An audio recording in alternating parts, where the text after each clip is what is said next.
Hello and welcome to another update video about LINK. LINK has stretched higher overnight and has now finally, not quite, not yet, but has nearly reached my target.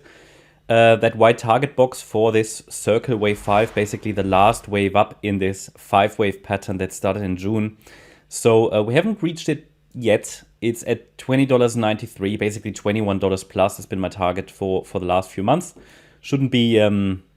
Shouldn't be anything new, so the targets haven't changed. They are $21, $23.80, and $29.25. They are all viable targets for this move to the upside that we should observe if we get into this region, which we're doing right now.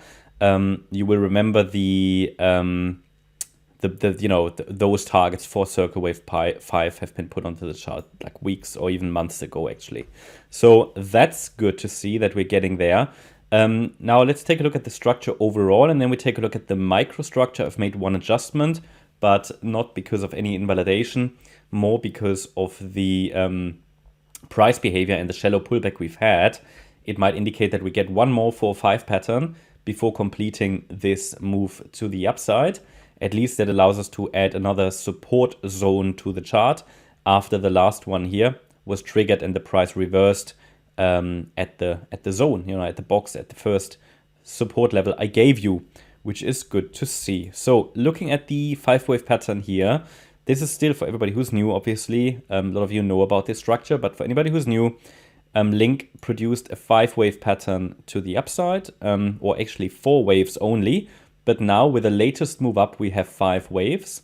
And I see this as an impulse. It could also be a diagonal, but as I explained in previous videos, it doesn't make a difference really to the forecast.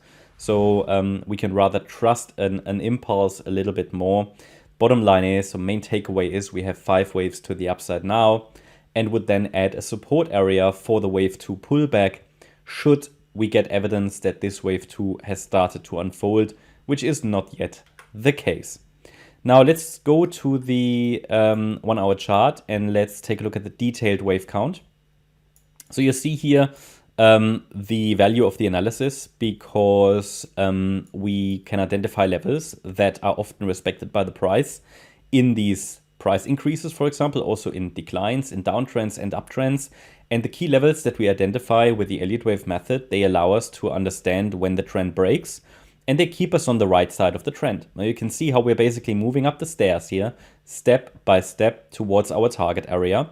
And I now added another support zone as well. So, it's really like moving up the stairs, and they also serve as potential entry points for pullback traders if they want to use these boxes. But the main takeaway is, as long as we are above support, we are in an uptrend. So typically that means it's not a good idea to short. And it typically means that those areas could be used as entry points for anybody who wants to, maybe with a stop below the box or below the last swing low. At least they can be seen as opportunities, because it is basically, they are indicative of pullbacks in an overall uptrend. They are typically the lowest risk trades to take until the trend breaks. At some point it will break, like a trend line breaks, but Elliott wave is much more powerful than trend lines, because Elliott wave gives you upside targets and relevant levels to watch in the pullback. And you can see how relevant these are, because here the price dipped into our support area on the 8th of January. We had a nice reversal. I've made a tiny change here to the count. I did have this wave 1 of wave 5 here before. I have it here now. It doesn't really make a great difference anymore, but I just want to keep it correct on the chart. That also means that the wave 1 could be a leading diagonal of a larger impulse, which allows for one more 4-5 pattern here on the chart. Then we had this pullback into the support zone. We had another small pullback that was quite shallow. Here another one which triggered our support region as well. The support region was touched 3 times. Okay, so it was not just okay, let's touch it and we reverse. No, 3 times.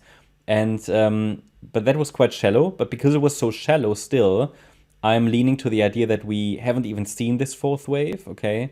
So my assumption was maybe this was the 4th, but because it was so shallow, it's likely it was just a sub-wave. I mean, it was a wave 4, but a smaller degree wave 4 in a still unfolding 3rd wave. And the next main levels to watch are to the upside $21 and then $23.78. And yeah, this third can still get a few more squiggles higher. And as soon as we have a top in place in wave 3, we can lock this support area. It's too early for that at this stage because the price will likely go up a little further in wave 3. And once we have stopped wave 3, or once wave 3 is finished, we can adjust and yeah, lock basically this fourth wave pullback area. Only then it's really meaningful. At the moment, all it does, it gives you a bit of an orientation. And should the price come down from here, these are the support levels, $18.76 to $16.75. But if the price pushes any higher in wave 3, I would have to adjust the support zone with the price because they are based on retracements and the retracements of a move, you know. And obviously, the longer the move goes, the more these boxes will, you know, have to be adjusted. So important is, I think, to recognize that we've now nearly reached that target for the entire 5-wave move to the upside. So that means from now on, you know, it's always good when we reach targets because it means we can trust, let's say, we can trust a move. It has done what we wanted it to do. From now on, that doesn't mean the top has to be in place, but it means we have reached, let's say, minimum expectations for the entire move. And we can just, let's say, drive on sight. Okay, so that means we take it level by level. I'm just going to add support levels and it goes as long as it goes, but we can use the levels to guide us. Like here, you know, we're just going up the stairs and we will use the levels to guide us when the trend breaks. Okay, as I said, we use them to stay on the right side of the trend. And once they break, that indicates the trend is over and we are likely in the wave 2 pullback.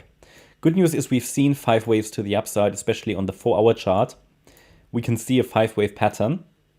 That means that in a wave 2 pullback, in the first corrective pullback that would correct the entire move to the upside, there is a good chance that it's holding a higher low. And, you know, if this was only a 3-wave move, there would be a concern that we're going to go to new lows afterwards. And that concern is always there. The risk is always there. But after a 5-wave move in, you know, to the upside, after a 5-wave advance, it typically, you know, gives us good probabilities for further upside follow through after a first wave 2 pullback. But there's currently no sight of a wave 2 pullback. In fact, I think wave 1 will get another 4-5 pattern.